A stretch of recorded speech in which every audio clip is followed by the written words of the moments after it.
Wait for it. Wait for it.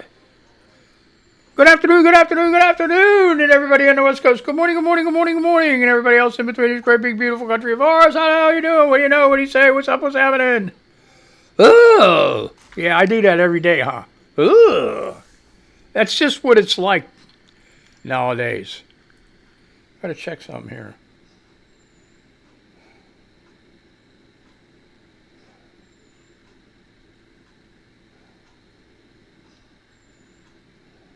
I don't know. I was so hosed up before. I'm sorry for the dead air. Woo! Okay. Oh, quit saying that. I got to stop saying that. That's all I got to do. Stop saying that. So what's new? All kind of stuff's new. There's an uproar. A bit of an uproar with this airplane. Trump announces deals with Qatar after praising tough, attractive Syrian president.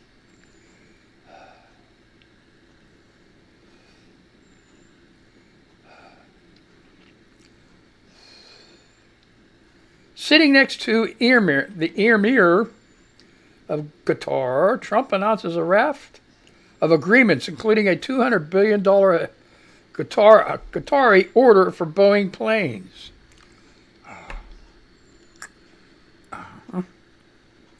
Israeli strikes in northern Gaza kill at least 50, the hospital says. It's still going on there.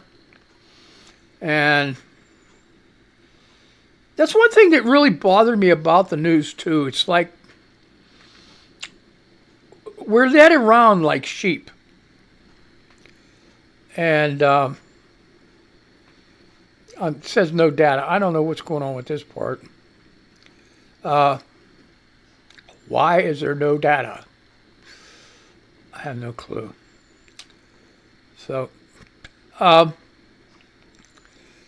anyway, like I said, we're being led around like sheep, and what's going on is every time something new comes up, the old stuff gets dropped by the wayside, and you hardly ever hear of it again unless you're following it.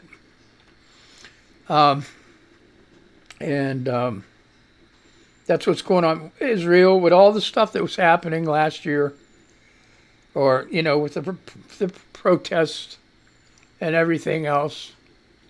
That helped to hurt. That helped to hurt the Democrats during that run for presidency, and because.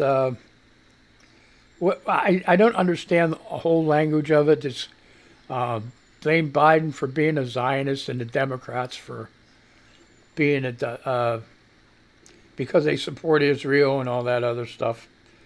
And it's funny, though, that with all this going on, and they're not doing it for Trump. With all his support. It's amazing to me. It's just mind-boggling. Why? Why so much stink when Biden was in office, and then now the Trump's in office? It's not a peep. Not a peep. And the thing about Trump, too, they're picking up these foreign nationals, I guess they're called, that are professors and stuff like that were involved in the protests. And I don't know if that shut them down. You would think whenever you got something like that, there would be even more protests. But not only that, Columbia University sucking Trump's ass don't help. And it's not a kid's show, so you got Krungrexers running around. You got the kids running around, little ones. Time to put them for a nap. If they're homeschooled, it's break time. If they're old enough to be in school and they're not in school and it's nice outside, kick their ass outside. They don't need to be hearing me. Okay? Give an Xbox, PlayStation, iPhone, iPad. Put headphones on. Give them headphones. Get them out of here. They don't need to be hearing this. It's a big people's show. I keep saying it. I even got it on the thing. White South Africans going to U.S. are cowards. Ramaphosa says. 6 hours ago, this is from Africa. Wycliffe Mwa. President Cyril Ramaphosa has called a group of 59 white South Africans who have moved to the U.S. to resettle cowards, saying they'll be back soon. The group of Afrikaners arrived in the U.S. on Monday after President Donald Trump granted them refugee status, saying they faced racial discrimination. But Ramaphosa said those who wanted to leave were not happy with efforts to address the inequities of the apartheid past, terming their relocation a sad moment for them.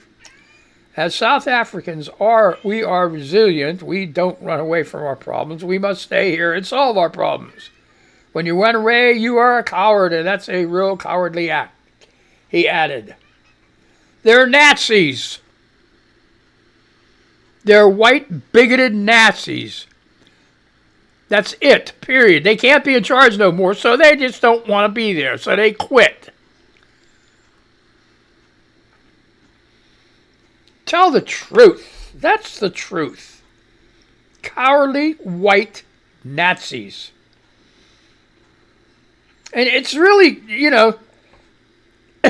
Trump granted them refugee status, saying they faced racial discrimination when the people trying to get in from the southern border are facing murder.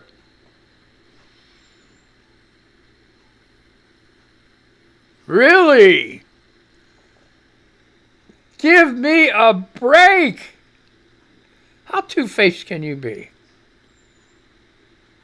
Just like he don't want these wars to end. He wants these wars to end because people are dying.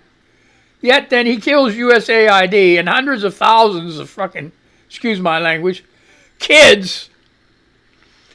It's starved to death. The very day that he cut it off, they couldn't deliver oxygen, and this woman was out of oxygen and she died. I think she's one of the first people that died because USAID got cut.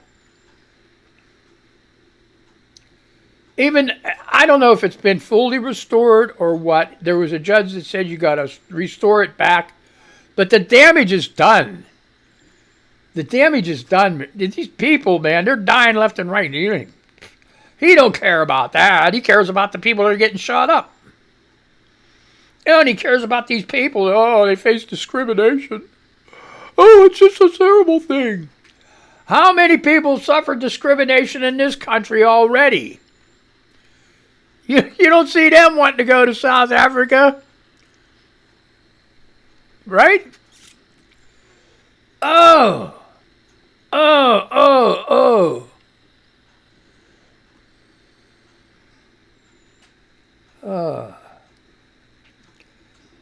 Here, okay, Mark Carney.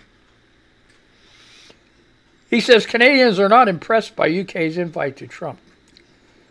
I don't blame him. Anna Fagai, BBC News in Washington, 33 minutes ago. Thanks, guys. Good job. Canadian Prime Minister Mark Carney has said Canadians were not impressed by the UK government invitation to U.S. President, can't forget that, Donald Trump for a second state visit. The newly elected Carney told Sky News that UK's invitation earlier this year did not help Canadians who were facing repeat comments from Trump about making Canada the 51st U.S. state. To be frank, I'll finish this. I got to make a commentary. Or a comment. I'll make a comment. I'll make a commentary. Everything I say is a goddamn commentary. Okay, let's go. To be frank, Canadians weren't impressed by the gesture given the circumstances, he said.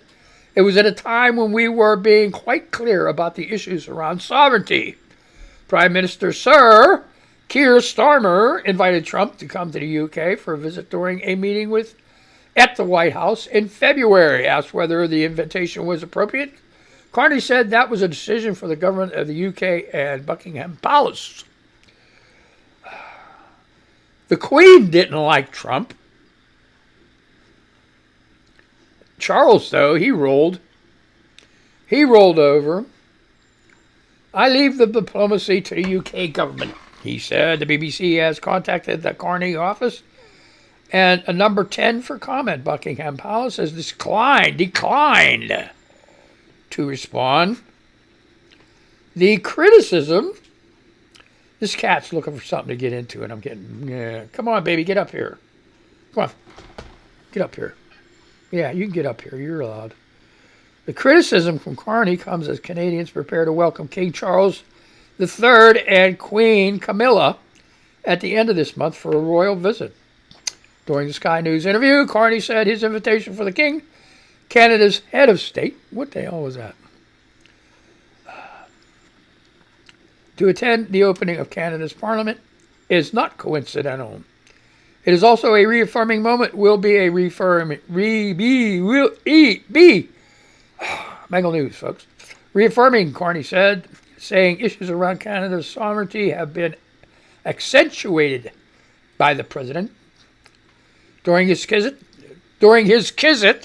the Ving will also read the speech from the throne, a function usually carried out by the Governor General. Ooh. The last time this happened was in October 1977, okay? So where was I going to do? I lost my track. What was I going to do? Oh, yeah, 51st state. Trump, and every freaking Republican in the world better pray to God Canada doesn't become the 51st state. Because 99% or 95% or something like that are a liberal, Democrat. The Republicans will never get another seat anywhere in the federal government that's voted upon if Canada becomes the 51st state. So that's kind of something like to look forward to. And then Trump raving about our insurance, our health insurance. Are you shitting me? Oh my God. Canada has free health insurance, folks. If you have an operation coming up and it's not life-threatening, I don't think you're going to mind waiting, a week or so. You got to have it. The backup is here the same way. They got to schedule you. Oh, for testing? Forget it. That's weeks out. You can't even you got to test. Yeah, weeks out. That's in the United States, and you're paying insurance. High premium. There's no end to this guy's idiocy. It's a wonder that I don't know. If they pick me up, where are they going to take me? They got a lot of shit to haul with me. If they don't, I'm dead. I don't know. So anyway, what's going on? What else is going on here? More news. How real is the risk of nuclear war between India and Pakistan? I have no clue. 17 hours ago from Asia, recent hostilities were a reminder of how easily a crisis could escalate into catastrophe. That's something else to worry about, huh? They could cause a nuclear winter from anywhere. Anywhere in the world. It don't have to be between the United States or in Russia. It could be any two nuclear powers. For some reason, my shoulders are itching. I don't know why. But anyway, in the latest India-Pakistan standoff, there were no ultimatums, no red buttons, yet the cycle of military retaliation, veiled signs, and swift international mediation quietly evoked the region's most dangerous shadow. The crisis didn't spiral towards nuclear war, but it was a reminder how quickly tensions here can summon that specter. Yeah, so again, a nuclear winter over there. It's coming over here, folks. It's coming over here. It's the other thing that with these volcanoes too, they're throwing a lot of ash in the air, and that's changing the climate. Nothing you could do about that. You know, I don't know how you... If they could figure out a way to vent a volcano, man. But anyway, this doesn't help. Even scientists have modeled how easily things could unravel. A 2019 study by a global team of scientists opened with a nightmare scenario where a terrorist attack on India's parliament in 2025 triggers a nuclear exchange with Pakistan. 6 years later, a real-world standoff, though contained by a U.S. brokered ceasefire on Saturday, stoked fears of a full-blown conflict. It also revived uneasy memories of how fragile stability in the region can be. Here, this is not true. This is not true. All right, unless this is a part of this scenario. They said the U.S. brokered a ceasefire between these two countries. You know what the two countries said? We don't know what you're talking about. The United States had nothing to do with it. But yet, there they are, the United States. Their press people. Oh, yeah, the United States had control over that. No, they didn't. They didn't have nothing to do with the ceasefire. Quit frickin' lying. Oh, you know, it gets me crazy. Even now when people do these minor lies, I just like to jam them. You know, come on, dude. Holy crap. Quit lying, people. That's what got us here. That's what got us in trouble. All this lying.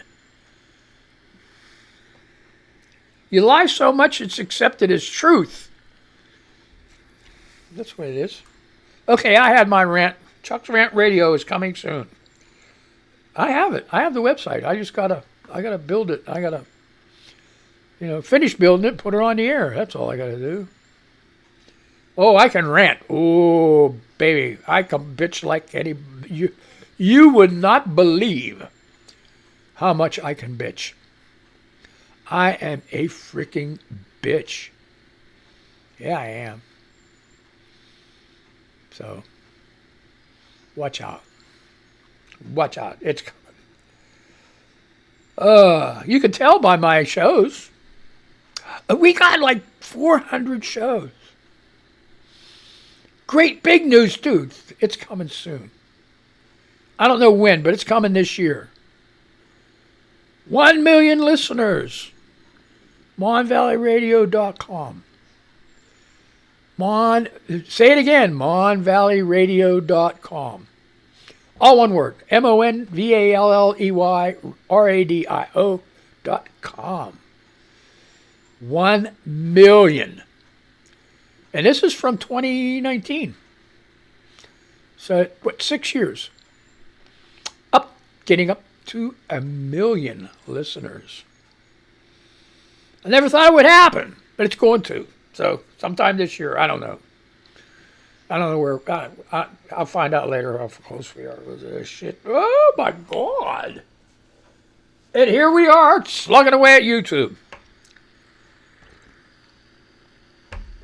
Oh, that tastes good. All right, let's get out of here. What are we doing?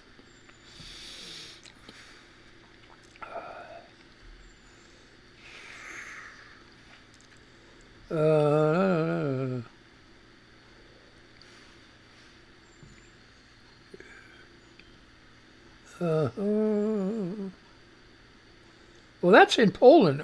Okay, this is real quick. 11 hours ago, Europe. Go back to Ukraine. War refugees complain of abuse in Poland. Oh. I thought it was POWs. This is actually war refugees complain of abuse in Poland. Go back to Ukraine. Svetlana says her daughter loved her school in Poland. Even when we moved to another area, she didn't want to change schools, says the 31-year-old Ukrainian mother. She liked it so much there was no bullying.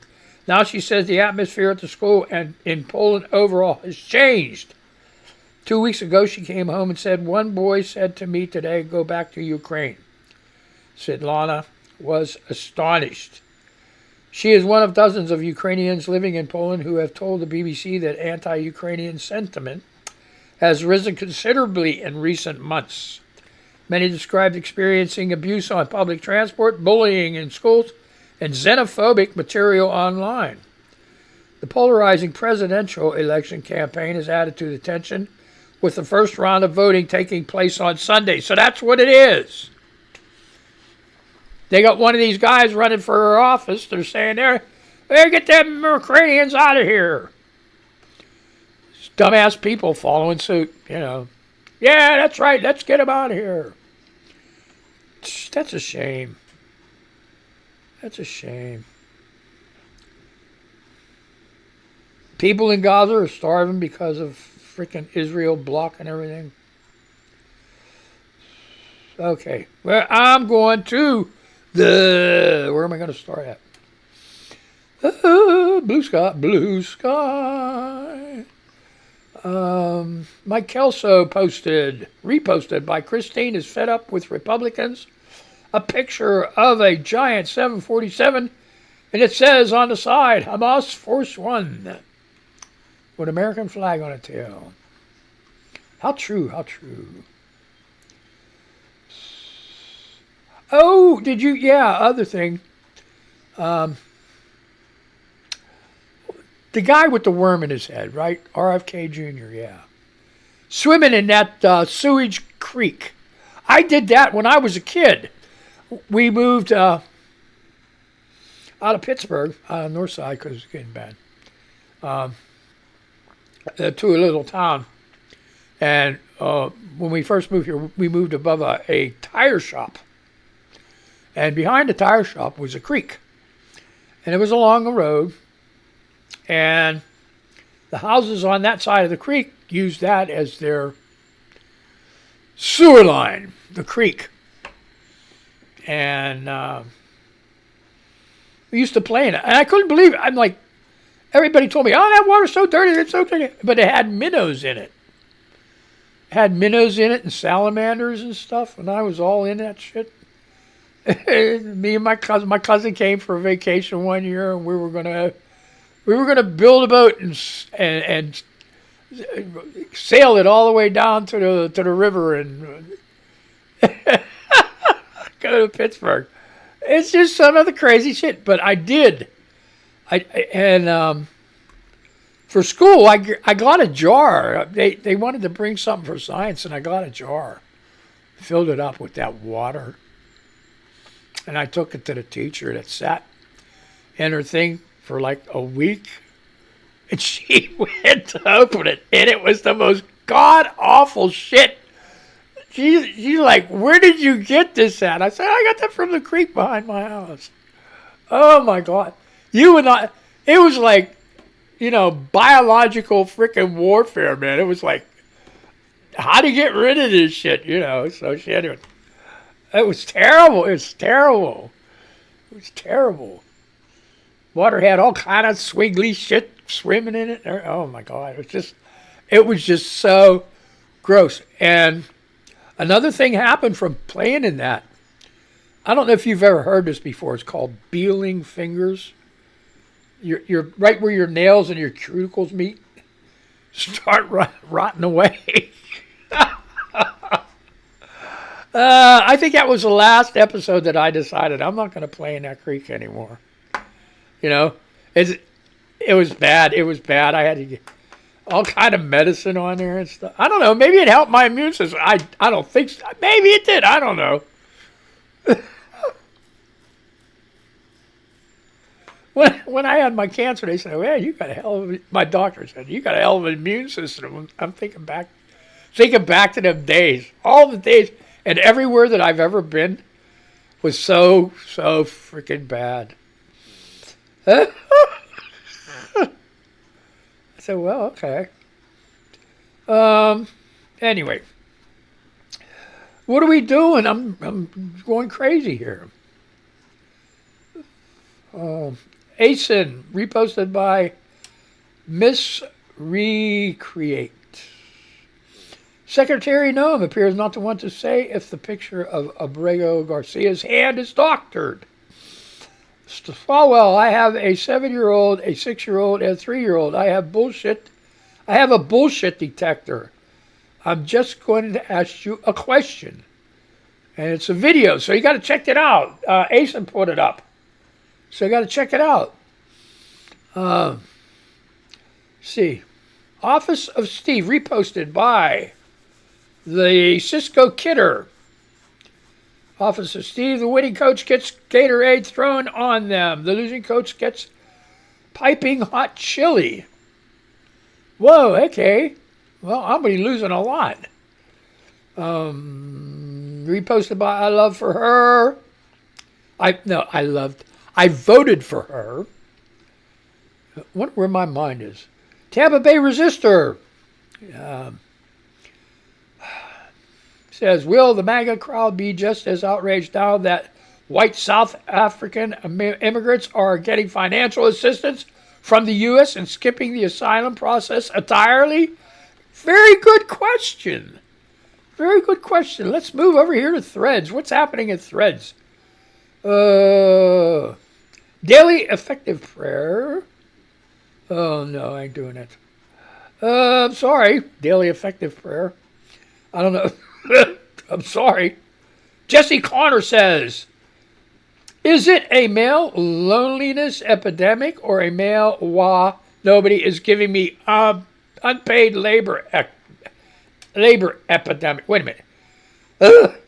Is it a male loneliness epidemic or a male nobody is giving me unpaid labor epidemic? And what do these people say about this?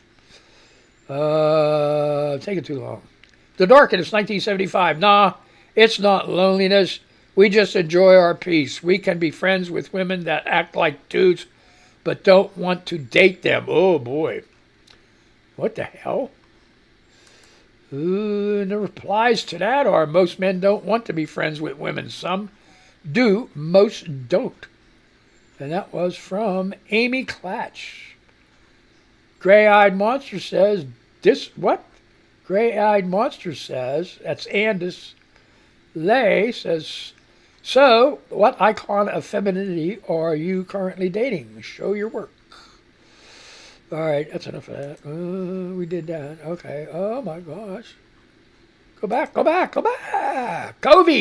93. Covey _93. This is on Threads. Great guy.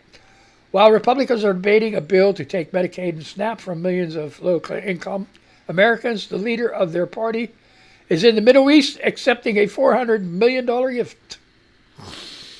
This is true. Angie Pedley reposted. Angie Pedley from Niall Harbison. I didn't read these first. So whatever comes out. And I'm almost done. Oh, man. Tina was everything to me. I promised her in the last weeks and in the hammock that her life would not be forgotten or in vain. I always visualize her happy face looking out a bookshelf in the number one spot of today is that day. Number one book this week. Of course, those are silly little numbers, as the real stuff is the 80,000 dogs sterilized and the hospital. But I'm just so happy for Tina. Okay, Tina's a dog. So that's it, man. Almost. Oh, one more thing from the. Oh, God damn it. From nothing, I guess. I screwed up. Brown-Eyed Susan, real quick. If John Stamos wanted to have a fundraiser for nurses, he didn't have to go to Mar-a-Lago. At least Stallone is honest about liking Nazis. And that's for Brown-Eyed Susan on The Jungle. All right, so I had a good time. I hope you did too. I'm going to say goodbye to these people. And I'm going to say goodbye to you. So, damn, ain't that a lot? Where's my music at? Well, I don't know. Let's go play it. Oh, shit. crap. Man. All right, folks. You guys have a good day. And once I get this squared, I want to say goodbye to you guys, right? 3013, 3014. Yeah. Yep. So don't you guys get any Rona. And I'll talk to you later. Disconnect and say goodbye. Say goodbye, Chuck. What the hell? Where's your thing at? I don't know. What the hell?